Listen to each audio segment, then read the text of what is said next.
கடவுளை அறிவதெப்படி? இன்றைய முதல் வாசகம் சொல்கிறது, ஃப்ரம் நோன் டு அன்னோன். அதாவது அறிந்தவற்றிலிருந்து அறியாததை தெரிந்து கொள்வது. அதாவது கடவுள் இந்த உலகத்தை படைத்திருக்கின்றார். இந்த படைப்பின் பொருட்களிலிருந்து நாம் படைத்தவரை அறிந்து கொள்ள வேண்டும்.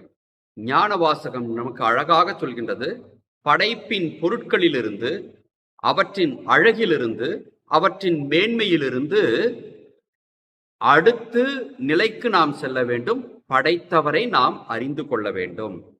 இப்படி ஒரு படியிலிருந்து இன்னொரு படிக்கு செல்வதற்கு நமக்கு எது உதவுகிறது? கடவுள் கொடுத்த ஞானம் உதவுகிறது என்றுதான் வாசகம் சொல்கின்றது.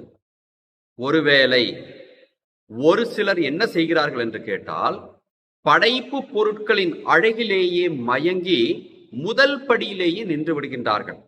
இரண்டாவது படியான படைத்தவரை பற்றி அவர்கள் யோசிப்பதே இல்லை. இந்த வானத்தை பாருங்கள், எவ்வளவு அழகு! மலையை பாருங்கள், எத்தனை அழகு! மனிதர்களை பாருங்கள், எத்தனை அழகு!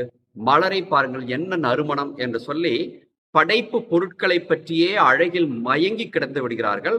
ஆனால் அவற்றை படைத்த கடவுளை பற்றி, படைத்தவரை பற்றி அவர்கள் நினைப்பதே இல்லை. இப்படி அவர்கள் செய்யும் பொழுது அவர்கள் எதை பயன்படுத்துவதில்லை? கடவுள் கொடுத்த ஞானத்தை பயன்படுத்துவதில்லை.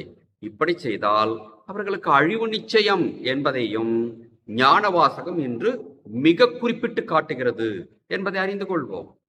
இவையெல்லாம் இருக்கட்டும். இவற்றையெல்லாம் விட கடவுளை மேன்மையாக அறிந்து கொள்வது எப்படி தெரியுமா? படைத்த பொருளிலிருந்து படைத்தவரை அறிந்து கொள்வது ஒரு சுலபமான வழி. ஆனால் ஞானம் அதிகம் மிக்கவர்கள், விசுவாசத்தில் திளைத்திருப்பவர்கள் எப்படி கடவுளை அறிந்து கொள்வது? இறை வார்த்தையிலிருந்து கடவுளை அறிந்து கொள்ளலாம்.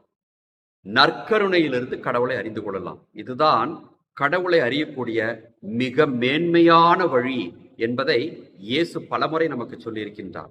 ஆகவே இளவயதில் இருக்கும் பொழுது படைப்பு பொருட்களை பார்த்து படைத்தவரை நம்புவோம். நம் வயது முதிர முதிர ஞானத்தில் மிகும் பொழுது இறை வார்த்தையிலிருந்தும் நற்கருணையிலிருந்தும் கடவுளை அறிந்து கொள்வோம்.